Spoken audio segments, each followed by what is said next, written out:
across, many 90%, 95% of people's minds. Yeah. Exactly, because there's no antidote right now, and there's no antidote, and there's no vaccine. So it's going to cross a lot of people's mind. So until you can get certain things worked out, I just don't see how you can put fans in stadiums.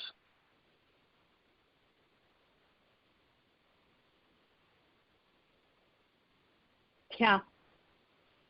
We talked about it earlier, having, games happen with no audience, of course, media present, the people that need to be present, be there.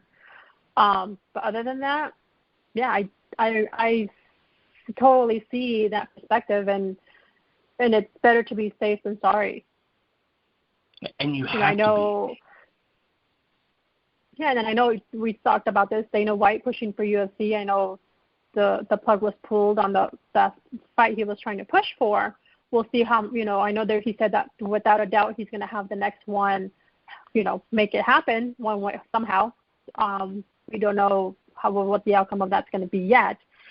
We will know soon, but even then, like he's getting heat, even though with not there not being any audience, but even just the fighters. He's just, even if they're tested or not, he's still going to be getting heat, and he is getting heat from it. And he should. I mean, he's tone deaf. This dude is trying to put on a sport that is a violent blood sport everywhere. He's tone deaf. And I know a lot of people are going, oh, you're worrying too much. When I say to people that feel that way, you know what? You want to put it on? Put it on. If they're crazy enough to fight, let them fight. Now, let there be one incident of one of his fighters getting sick or dying from coronavirus. Just one. See, it doesn't take everybody. Just one. Just one. And then what do you do? And then what do you do? And then how do you recover? There's going to be that liability. Mm-hmm. So, go for it. The losses that are going to come from it. As I always say, what is the win from the worst case scenario? What's the worst thing that could happen?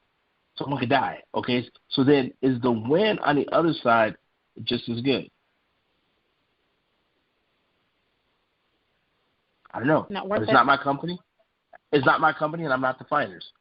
So who am I to say?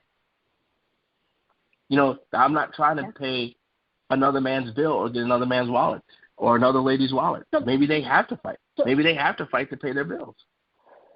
So let me ask you this, with you mentioning that, because Dana White was interviewed maybe 2 days before the scheduled event, if I remember, if my mind serves me correct and I recall correctly. He was asked, and he said that all fighters were doing this willingly. And of course, they weren't being tested, and that they didn't have the virus, etc., but that they were doing it willingly. They were fighting willingly on the card. How much do you believe that to be true? I believe it 100% because they have bills to pay. Remember, these aren't UFC fighters aren't as much as the muscle heads that go to the UFC gyms and think they are MMA fighters think. MMA fighters aren't really paid. They're paid for fighting and by endorsements. So if they don't fight, how much longer will the endorsement money go before endorsement people are saying, wait a second, only to be an endorser, you got to be in the public eye, so they buy our product. If there's no fight, you're not in the public eye. Now, UFC fighters will get mad at me, and the UFC fans will get mad at me for saying this, but the UFC is still a niche sport. I mean, the biggest of the big people know their names, but the average guy, folks don't know their names. It's not like basketball where everyone knows LeBron or baseball. Everyone, even if they can't spot him out of a lineup, everyone knows what Mike Trout looks like. It's not that.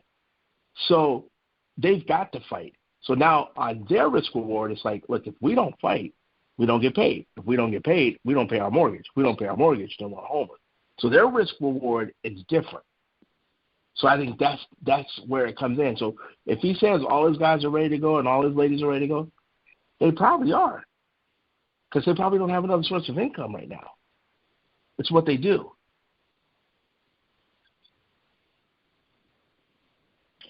Yeah. What about those that do have the capability of saying no? Do you think And that I'm sure they will. That they're doing it willingly, or because we also know there's incentives, there's bonuses that come along with it. Not only the not so name fighters, but the big name fighters as well. Is there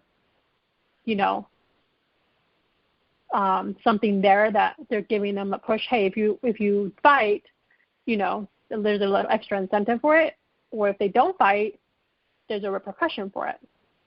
I'm just playing devil's advocate here. No, I bet there's both, and I think that's a great point. I think there's both. If you're a middle fighter or a little bit towards the top and you don't want to be down, you really don't want to take the risk, and you refuse to fight until there's something, who says that Dana White's not going to hold a grudge that when everything gets worked out, that he's like, oh, yeah, I remember you didn't want to fight. Okay, so the next 5 cards, we've already got them packed. We'll try to get you in later.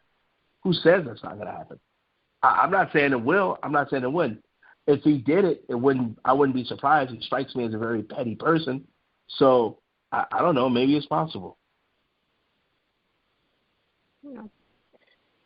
Just curious to,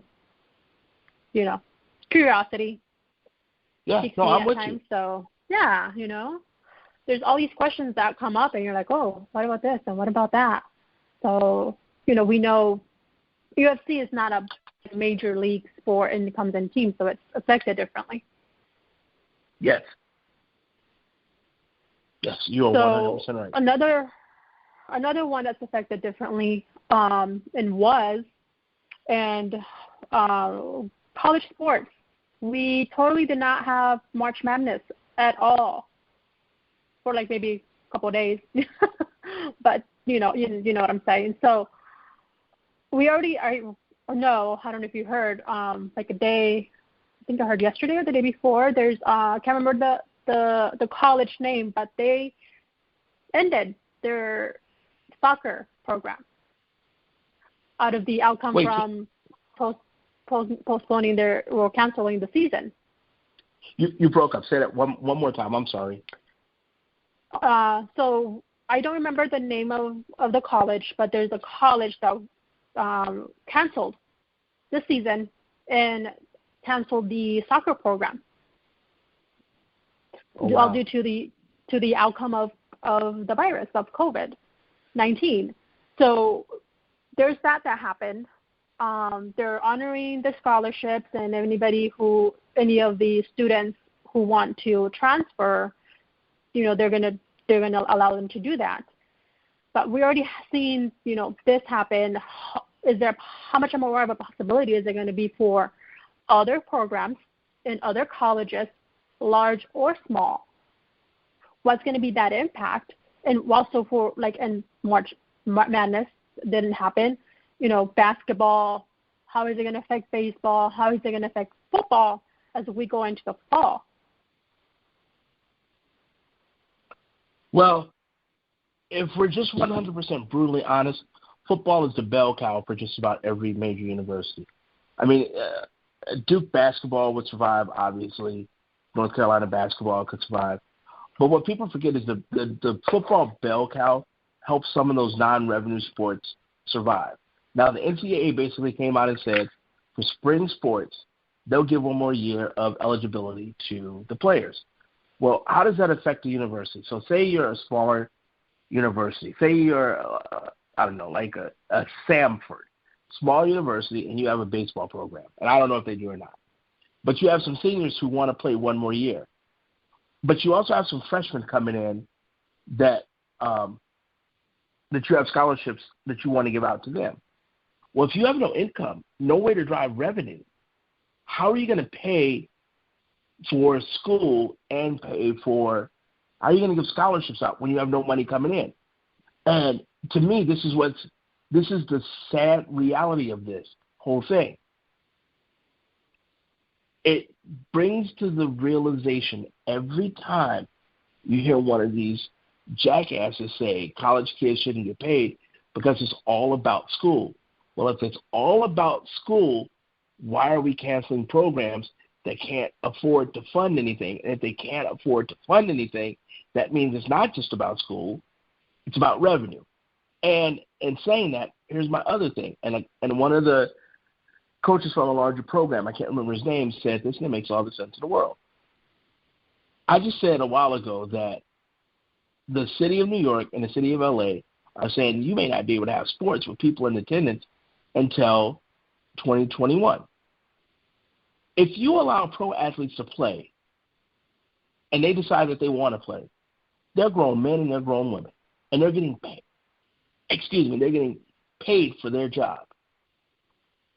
But what incentive do you have, or what gives you the right to roll out a 19-year-old that you're not giving a penny to and have them play a sport and risk their life when the coaches are getting paid, the cameramen are getting paid, the assistants are getting paid, the school is getting the revenue, but the kid who's actually risking his life is absolutely getting nothing? Really stop and think about that. So what we're saying is it's too dangerous to put a fan in the stand, but it's not too dangerous for someone to roll out a 19-year-old to play a sport. Really let that sink in and think about that. Mm-hmm.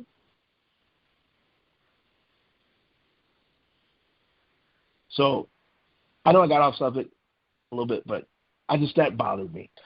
And when you brought up college, I just thought I'd get that out there. Yeah, no, you're totally right, which is the reason why I brought it up, because, and you hit it there, which is why I wanted to bring college sports to the topic, is because, okay, we have major, like you're saying, we have major league teams. Yes, they're grown up to decide what they're going to do. Okay, college is different. You have these 19-year-old kids can't really make the best decisions for themselves, and we need to make it for them. Major leagues have sponsorships. They have, all of this other type of revenue coming in. Yes, it's at a standstill right now, but they have a way of revenue coming in, and the leagues and whatnot, and how all that works. We know how that is. College sports is different. And like you said, it's about education, but then there's also the money. There's that revenue. All these people getting paid. What's going to be the economic impact there? Because, like when I brought the topic up, I mentioned that college who had to cut their soccer program because due to funding. How is that also going to affect, let's say, the draft? Well, it's a possibility depending on how it tends to play out coming into the fall, and when NCAA basketball starts to, get ramped up. Same thing with NCAA, the football and women's basketball, baseball. Are they going to be able to go ahead and play? Is it still going to be a risk? Is it not going to be a risk? If it's a risk and they don't have the games or the amount of games, and having those players having that exposure and leading into the draft. Here's what's crazy. With the draft, I don't think there's an issue when it comes to every sport except for football. And I say that because baseball, they can take a chance, because if everything gets back to normal, you can go play minor league ball until you're ready. If you're a WNBA player, they've got enough tape on you. And if you don't play, again, that draft for next year isn't until next spring. So there's still time to get games in. Technically, you could start college basketball at Christmas and be fine, and play January, February, and start a tournament in March. You could just cut 8 games off. Some of the preseason conference schedules are jokes anyway. So there's a way to get basketball done. It's football that's the problem, because year 1 as a freshman to year 2 as a sophomore, your body changes because of the weight program in football. It's night and day. Well, if you can't go to the facilities, and you can't have your strength coaches, and you can't have your conditioning coaches, and you can't have your dietitian, your body is not going to be right. And if your body's not right, you can't get on that field. So I think that's going to be more of an issue than some of the other sports, because you can't put